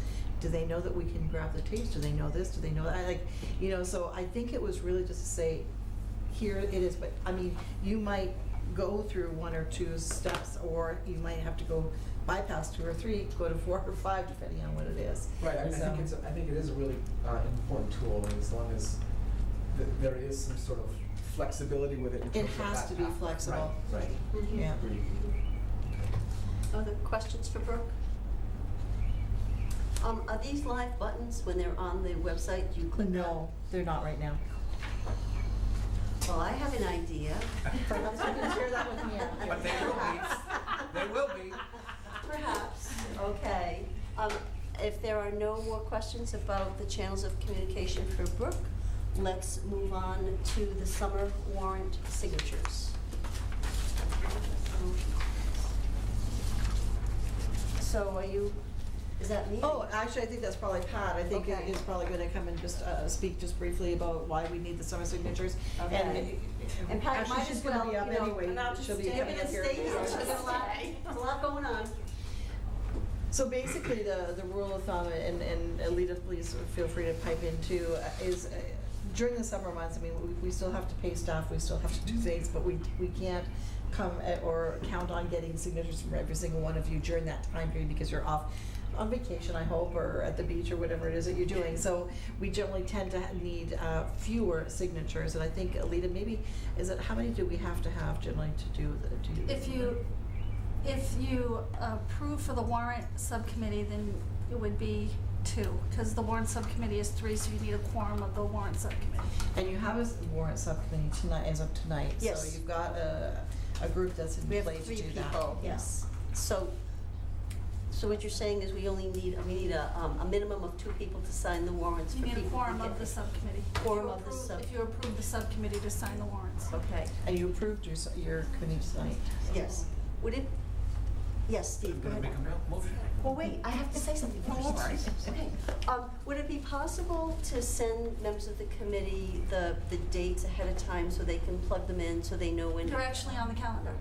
Oh, they are? They are. Oh, maybe I should look at the calendar. Steve? I would like to make a motion that the Budget and Warrant Subcommittee be authorized to Oh, sign. Steve, oh, She's even got a motion for you. It's right now. We're very organized tonight. I move to approve the Budget and Warrant Subcommittee to sign the warrants during the school committee's summer recess. In the absence of a Budget and Warrant Subcommittee member, any member of the school committee, any member of the school committee may sign. So that's basically, we're saying that 2 of the 3 on the Budget Committee, but if they can only find 1, then any other member can sign. That's my motion, more or less. Second? I have a question. Oh, yes. Oh, no, you second, then we discuss. Second. Okay, Mary Oh, second. I'm sorry. No, that's okay. okay. So I'm losing my Steve mind. made the motion, Mary seconded, Joe. I apologize, Madam Chairman. That's I was okay. thinking you were making the second, but you're the chairperson. I apologize. A quick question. Yeah. What are the 2 dates for the July and August warrant signing? But It's It's on the calendar. I It's don't- like 6 dates. It's every 2 weeks. Oh, okay. What are the? The paper. Joe? July It would be the purple, I think it's purple. July is the Joe, they're right 3rd, there. Yeah. Okay. the 3rd, the 17th, the 31st. August is the 14th and the 28th. Okay, that's all I need. Thank you very much. Okay? Thanks. This is typical, we do this Okay. every And year. you don't have to come in on that, on Wednesday. Usually the warrants are ready, Wednesday, but you can come in Wednesday, Thursday, or Friday. You have And to if, sign if you're short signatures, you just send out, Wednesday, Thursday, or Friday. Want to do Friday? Not Friday. Oh, Friday we're not here, that's right. if you're short signatures, you typically send out an email. Oh, I hound people. Oh, she does, yes, so be prepared, be prepared. Okay, any more Otherwise, you don't questions get or paid. discussion? I'll start hounding and begging. I've even driven to meet people to sign if I have. See, then you're enabling learned helplessness, I would never do that. Okay, any more questions, discussion? All in favor? Okay, thank you. Pat, what you got? First of all, I have the April Treasurers Report, Mm-hmm. and based on our expenditures, which I will be presenting to you till year end, we Can you have put the treasurer's plenty, please? we will have plenty of money to meet our obligations. Does anybody have any questions? No? Okay. So then we can move on to the results of operations. And I would ask that you would please take a look at this, and I'm gonna go through a PowerPoint and talk about each one of the lines.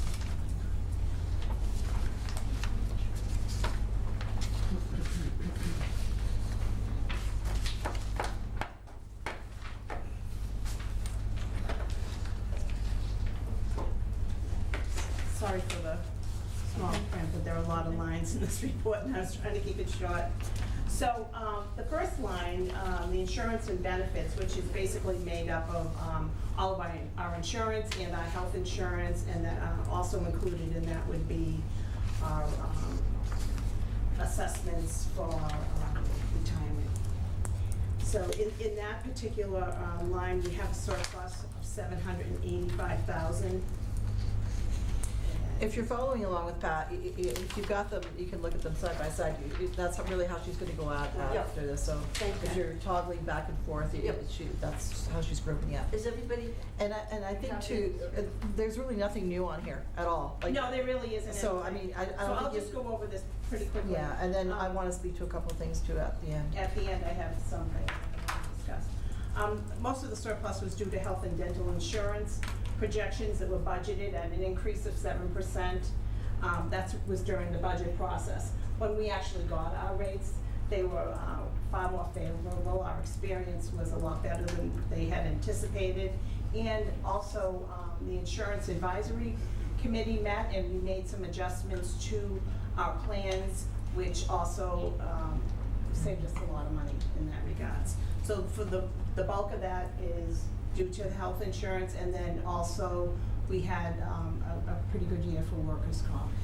I want to just mention on that, I mean, when I watched Bolton go through their budgeting process this year, keep in mind that that can go either way. That just happened to be the way that it was for us, for our district this year. And so, please don't think that this is going to happen every single year, because I can guarantee it will not. It Right, just and happened this we year. don't expect it to be like this for next year. No. Either, because we made some changes to our plans, and we went out to bid, and things are a little bit different. So as far as system-wide goes, which is the next category, most of the increases, there's a negative balance there. It's due to an increase in our charter school assessment, and the actualized legal costs that have been discussed in previous meetings. Health, I've discussed this before, this is a change in the health grant funding. Facilities, there's been an increase in general repairs and snow removal costs. Even though we didn't have as much snow, we had a lot of sand and a lot of salting, so that is just as expensive as the snow removal. And included in this line, and I will talk about this later, is a request for a new sped van. So, and that's at a And we'll cost talk of about that after, $28,000. yeah, Right, we'll that talk shouldn't be a about that. surprise to our seasoned members. Substitute increase, we have a deficit in that category because of, increased number of people that went on FMLA. regular daily subs seem to be right on track, but unfortunately, FMLA is one thing that we cannot control. Can you define what that is? Family Medical Leave Act. Medical Leave Act, sorry. You'll see in teaching and learning, there's a bit of a deficit there, and most of that was due to staffing changes. We made some, we had some staffing changes, and we had to add ELA personnel, and they. ELL. I'm sorry. ELL, because our ELL population rose this year. And again, I think we've brought that up before too, so if our ELL population has been increasing across the district. And we have a favorable balance in special education, and most of that is due to the fact that a lot of in-district placements, a lot out of districts have come into the district, which Right. saves the district. And in part, I mean, that's because of the great programs that Joan has set up over the last couple of years. I think that they've gained really good traction, they're doing really well. And so we've had kids come back into the district that otherwise would be out, so, yeah. Hi? Oh, sorry, Mike's got a question, sorry. Just a question for you, Pat. This is almost a curiosity thing, but when you look at these numbers, month to month or even week to week, if you do week to week, do you ever look at it through a statistical lens? In other words, do you ever look at the changes, whether it's a deficit or a surplus, and see if it falls outside of like a standard deviation, like if this is atypical, like this is a surplus, yes, but it's an atypical surplus, or this is a deficit, but it is atypical, so that it kind of sticks out? Yes and no, and it takes a lot of time to go over every line in this budget. Yeah. So to actually analyze back over many years to see, I look back 2 to 3 years to see if we're on track. If it's following like normal costs in other areas, I look at it as it's just trending upward. If there's a big spike, usually there's a reason, and we can identify it. We can usually pick an expenditure out and say, okay, that's why that line went over. Right, and if you recall, like even earlier in the year, we said right at the beginning, when I think it was even the month of October or November, Steve Grant, for example, because we shifted that particular individual, it was like that was a big chunk of money that you look at this and say, well, how come that's, but we've known all along that that's where it was, because we just moved him from one building to the other. So there was that additional expenditure showing up at Luther Burbank and not here. Do you know what I mean? So yeah, so I would agree with her. Most of the big ones we know well in advance, and we've generally brought them, not generally, we've always brought them forward to you folks. Yeah. District technology, we received some additional funding from E-rate, and a lot of it has to do with the way that we get the money faster than we used to. All of the schools experience staffing changes. Which is very normal. Which if you look at each one of the schools, they're up and down, and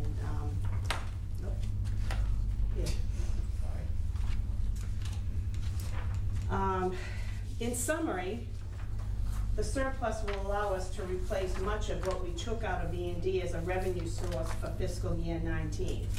So if I could just speak to that, just to remind, this is for our new members more, but the seasoned members, you recall that we've been on this hamster wheel that we've inherited. And I think I alluded that to you in the email that I sent you earlier today. Just keep in mind that we really want to be able to put back in a chunk of what we took out, because we have to borrow it again this year, and it's an awful hamster wheel to be on, and we're trying to get off of it, but we're not there. And the truth is, by doing this, it offsets the assessments for our communities. And so that's why, and so for example, because Bolton was in a little bit more difficult place this year, that's one of the reasons why we ended up going up to $750,000 to help offset. Now, both other communities benefited from that, but that number is used to help offset the assessment numbers. So I just want to be clear. So when we look, say, we've got 800, but know that we want to put that back in so that we can turn around and pull it out for the next budget year. And if you have any questions on that, especially for our new members, if it's the first time you've heard it, please don't hesitate to ask questions about that. And also, this will also allow the district to put another $50,000 towards turf field stabilization fund moving forward. So, and I'll speak to that just briefly too. Now, keep in mind that we know that we're going to have a major issue coming up here at some point in time, and that's not anything other than normal wear and tear. It's not that it's abused at all, or that it's not well maintained. It's just that it wears down and it has to be replaced. And I think the replacement, we're looking at 300,000 mark, 350,000. So we know that now, and so basically what we're trying to do is create a little savings bank here. And so it was a year ago, I believe, that the school committee set up the stabilization fund. But we're gonna talk in a minute about how we have to, through housekeeping, you have to get the money over there. But, so that's why when she's coming tonight and saying, look, 50,000 of this probably should be going towards that turf, it's because we can see this coming, not this year, but we can see in the next 2 to 3 years, we're gonna have a major expenditure. Sorry, Pat. That's okay. And that's before the bonding even finishes, isn't it? That's before, yes, And So the that's next something- slide. I think that's something the new people should be aware of. yeah. That the bonding for the field has a longer life than the field. And that's something we have to consider the next time around. Okay, thanks, Pat. And next is the revenue surplus. If, in the event that we have a revenue surplus, which, based on the estimates that they gave us in March, there's a possibility that we will, but things can change, as we know, right down to the wire, and we won't really have our final numbers until the end of June. The end of June. But hopefully by the 29th, and sometimes we don't actually even get the money until July 1st. So, in that event, we would like to possibly put some additional revenue into OPEB, and also put some additional funding towards the full-day kindergarten program. And that's something we would vote on at our, In September. In September, we'll yeah. talk about that. Because we don't know right now. I mean, truthfully, we may have no Yes. extra surplus. We won't know until June 30th, Right. basically. So Pat, that would be whatever surplus exists, if it exists at all, that would be a one-time transfer, so to speak, to OPEB. That wouldn't be something that would be embedded in the budget every year. We No, count it, right? not It's at a all. one-time. This is a one-time shot, if So- there's anything. So piggybacking on that, how would we know whether we're taking that excess where it really, we would have a deficit the next year that we would need to shore back up? In the meantime, if we voted for it to transfer to OPEB funding or full day K, then we've sort of lost that. So how do we know what the most prescient move is? Do you know what I mean? Well, we wouldn't make that decision until September anyway, because we don't know. We're talking, it's hypothetical at this point. Right. But there's a good chance that we will have a revenue surplus. And if we do, we need to make a decision as to what we're going to do. But we'll come to you in September and say, Yeah. this is what we received. If anything, I mean, for all we know, there could be a deficit. We are not projecting that, but you don't really know, right? So we're hoping that there's a little cushion there. It might be 5,000, it might be 10,000, it might be 50. Like, we have no idea sitting here right now. So we're just putting it on your radar, saying, so when we come to you in September, know that this is what we were talking about, and now here's where we are, and either there's a small deficit or there's a small bump up. Yeah. And where do you want it to go? And one of the things too that we, in this process, if we had a revenue surplus in regional transportation, an example of that would be if we budgeted $1 million, but we ended up getting 1.1 million in revenue from the state, then we established a revolving fund a few years ago, a regional transportation fund, that allows us to take that money and put it aside. We have a new contract that we're gonna have to go out to bid for next year. And we wanna make sure that we're in a situation where we can handle any expenditures that come our way. So, So that that's line would, one of my yes, other go right through. recommendations. Yeah, that line would go straight over to transportation. The transportation would go straight to transportation. Okay. Steve? One of my favorites, OPEB. We already have an amount we're contributing this year into Yes. OPEB. So what you may recommend in September, if there are additional funds, Right. would be additional into OPEB. Yes, but it would I know. actually go into the following fiscal year, because it has to be, But that's getting complicated here. That's Right. getting into housekeeping, and we'll talk about that in a minute. But Yeah. the bottom line is, his point is right. yes, it would I mean, eventually. if we budgeted Yeah. 100,000 to go into OPEB, and we have another 50,000 we could put in it, that would be That would be to the our extra benefit, 50. to our benefit, ultimate benefit. yes. That's Yeah. right, that's Absolutely. exactly right.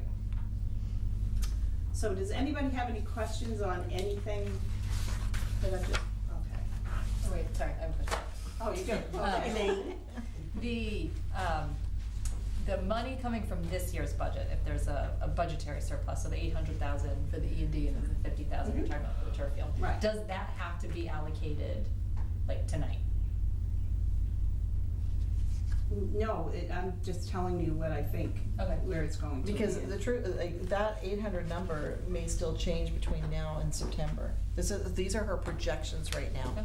So the only thing that we need to take away tonight is the van, basically, Right. because that expenditure will have to happen before the end of the fiscal Okay. year.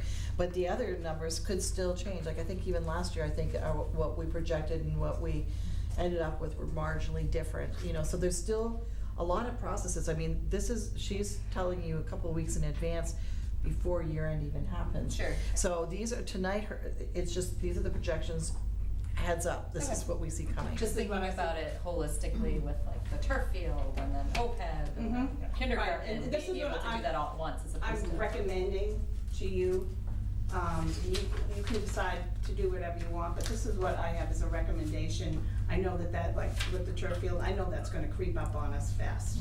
And I just wanna make sure that we don't have to go back to the towns to have a major expenditure, you know, to fund a major expenditure through our budget process or any other way. Oh.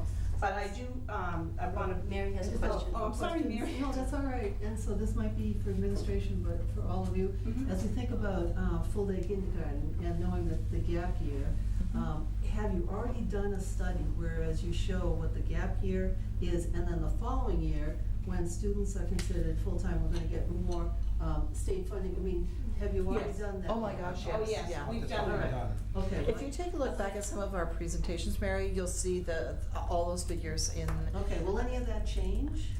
Well, that number is always gonna be in flux because it depends on the number of kids that come in to your program. I mean, for example, Sean O'Shea was saying that we generally average 7 new move-ins every year into K in Lancaster. So the numbers that we're sitting with right now, those are our projections for next year, but we know that they'll probably get more. And you take a look at the builds that are happening in Bolton right now, and you know, we've had this discussion around the table too. None of them are small builds.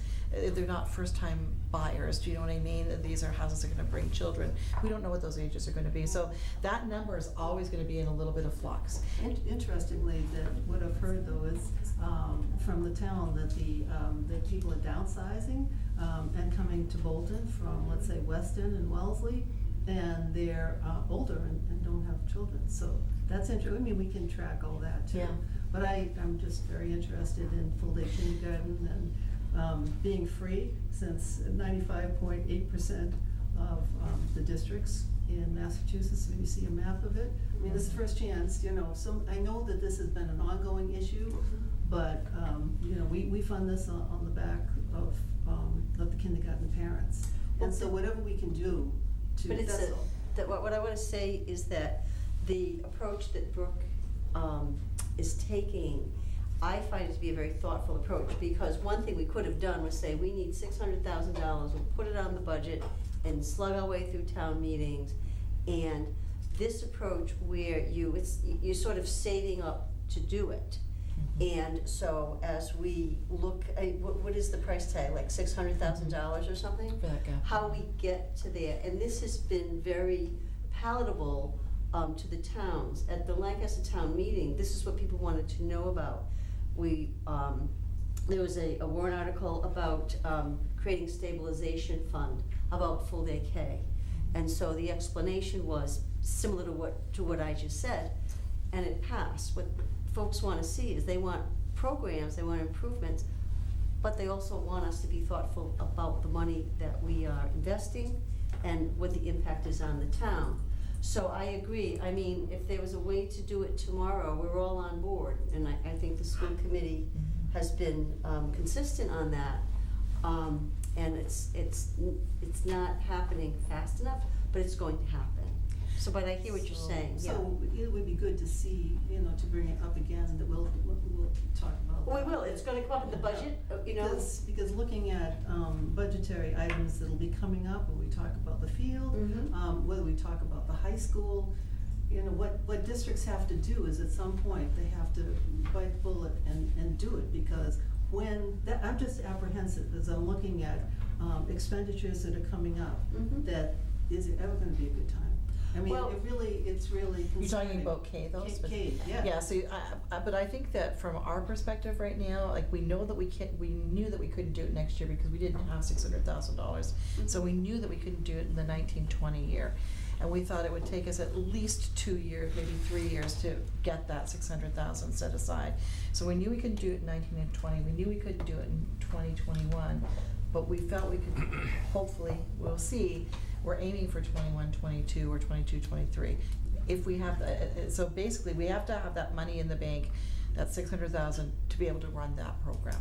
So that's what we're waiting for, so we're all set. Okay, but what I wanna look at is the next year, looking at the 2 years, once the state is giving us Chapter 70 money, Mhm. what that is gonna be like. Oh, you'll see that, if you go back and look at the I'm going to ask that we presentations, move, yeah. we're gonna spend a tremendous amount of time on the budget and looking forwards and backwards, but I'd like to let Pat continue, Okay. if that's okay. Thank you, Mary.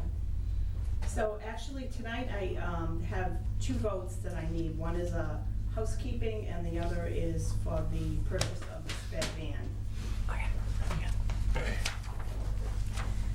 So, First motion, move to approve the purchase of a new sped van from the vehicle expenditure line on the facilities department budget at a cost not to exceed $28,000. Second. Questions, discussion? Can I just briefly, one of the things that we realized when I first came into the district is that our vehicles were in very, very tough shape. And so we have been doing this steadily every single year, purchasing one vehicle. The vehicle that's up this year is a sped vehicle, and it's used daily. And so we really, really need it. And I think, if memory serves me right, I think it's the one that broke down in Boston. It's not a good feeling when you're transporting children. We need this vehicle. Does the $28,000 match the amount that was originally allocated back in the budget on the facilities line? I believe it does. I Okay. believe it's identical. So that's what that number, Yeah. that's what that number was. Mhm. Yeah, okay. I just have a quick question, just curiosity, the district owns all its own vehicles, doesn't lease any, correct? no, we don't use it. So you own, so historically you buy your new vehicles? Yes. Okay. Well, what we're trying to do is we're trying to program and buy a new vehicle each year because for so many years, none were replaced. And we're suffering. I mean, 2 years ago, I think it was an electrician's van that the bottom was actually falling out of. So we're on that, we're biting the bullet. We really have to do that every year. We're getting to the point where they won't inspect them again. They're not gonna pass inspections. So they're in really tough shape. So that's why we did the at least one a year. If we could do more, we would, but at least one a year right now. Okay. Any more questions, discussion? All in favor? Thank you. Opposed? Okay, thank you. Next, Pat. Second motion. Let me. Let's talk, Steve. All right, now, Steve, you know I love you, right? That's clear, right? And I have don't to know, be we the have to- chair, so let me, just humor me, please. I'm an old lady. I fully respect. Cut me some slack. Okay, Pat. So back in February, the school committee voted to allocate out of revolving funds $100,000 to fund OPEB and $200,000 to fund universal full-day kindergarten. We need to do a little accounting housekeeping for this. And in doing so, what we need to do is to vote to transfer the money from revolving funds to the general funds so that we can put it into the appropriate accounts. Stabilization funds. Exactly. Exactly. So this is just a housekeeping thing, that's all it is. You've already taken the vote to do this, so we're not asking for anything. It's just that we need to be able to, like, this is Melanson and Heath, basically our auditors are saying, okay, now you need to take the next step and move it into general funds so that we can put it into the appropriate accounts thereafter. Okay. Steve. I would like to move to transfer $200,000 from preschool revolving and $100,000 from extended day revolving funds to to the general fund is allocated by a motion made at the February 27th, 2019 school committee meeting, $100,000 to fund OPEB and $200,000 to fund universal full-day kindergarten. Second. Second. Questions, discussion, comments? All in favor? Thank you. Opposed? No? Thank you. Okay. Thank you, Pat. So, no subcommittee reports, no correspondence of note, consent agenda. I'm hoping that everyone had a chance to look through, and we need to make a motion to accept the consent agenda. Steve? I was getting all this stuff. I know, it's cool. We're so organized. I move to approve the consent agenda of June 5th, 2019. I'll second it. All right, second. Questions, comments? Yes, what about, we who were not part of those meetings, we should abstain? You should from- abstain. Right, so Yes.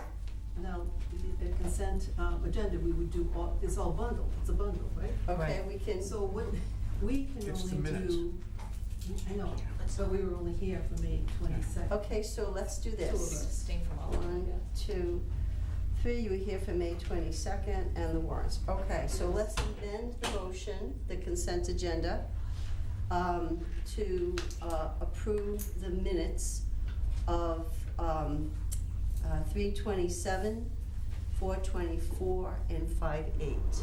Can we do that? Yeah. All right, and now can I have a second? Can't second my own. Second. Second. All those in favor of approving the minutes from March 27th, April 24th, and May 8th? Opposed? Abstain? Okay. Can I have a motion to approve the consent agenda for the minutes of May 22nd and the warrants of June 7th? So moved. Second? Second. All in favor? Opposed? Okay, good job. That was tricky. Okay. Okay. Items to be considered for next agenda. Our next meeting is June 19th, and I do want to add something, and I will be in touch with Leah. One of the things I forgot to ask is that it would be helpful if each committee had a brief organizational meeting to elect a chair and a secretary and to create your schedule for the year. So typically, the committees meet once a month, or they plan out a meeting once a month. If there's nothing to meet about, then they don't meet that month. But my suggestion would be, if everyone is coming to the June 19th meeting, maybe come 20 minutes earlier, get together with your committee and do that work then. And then you would give your meeting dates to Alita, and they would be included in our school committee calendar. So that's my suggestion, and I'll send out a reminder email when I send you your homework. If that does happen, they need to be posted. I beg your pardon? If that does happen, they need to be posted. Yes, right, yeah, So, yeah. make sure I know 48 hours ahead of time. Yes, I will do that for all of them. Can I do a block one? All right, I will be responsible for doing it for every committee. Well, it's only the committees, it's not the advisors or the. Subcommittees. or the- No, it's only the No, sub, just it's the only, Right, so it's yeah, only it's a few. policy, yeah. Yeah, just the Yeah. three, I'll policy, put it personnel, on my budget, warrant. list of things for you to remind me to do. Okay. June 19th. Are we ready? Subcommittee, no, Okay. just, all right, great, agendas. Okay. So, now, we are going to enter into executive session. Steve?